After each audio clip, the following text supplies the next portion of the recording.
Urwaruka rumwe rumwe ruraja mu bintazi abandi bagatwara inda zitifujwe. Ivyo ni bimwe mu vyashikirijwe n'umutambukanyi w'umukuru w'igihugu Angeline Ndayishimiye aho yararamutse atanga inyigisho ku rwaruka rwo kuri lycée Vugizo mu gisagara ca Bujumbura.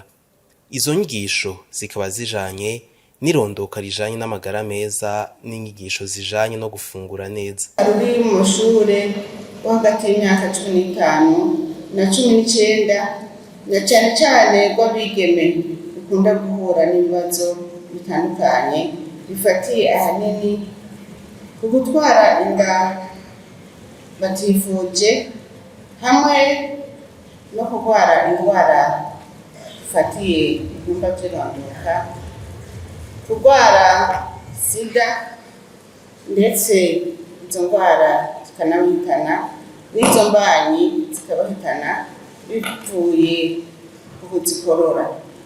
Aho ntitwavuga gusa inda z'ishushu, tumaze kubona yuko n'urwaruka rw'abahungu nabo nyene ubushurashutsi bubazanira ingaruka mbi.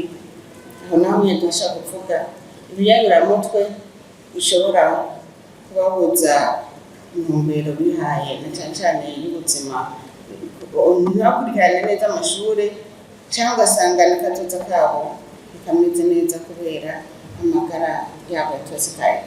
Umutambukanyi w'umukuru w'igihugu arashima ko kuva izo nyigisho zitanguye gutangwa ibiharuro vy'abigeme batwara inda zitifujwe vyagiye biragabanuka.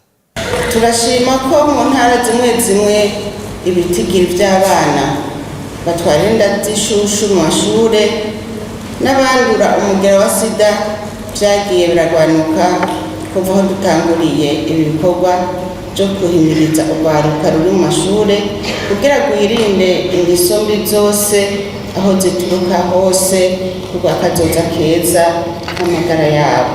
Inyuma y'izo nyigisho umutambukanyi w'umukuru w'igihugu yaratanze utuganuke tugizwe n'imyambaro y'imipira no gukina kuri abo banyeshuri.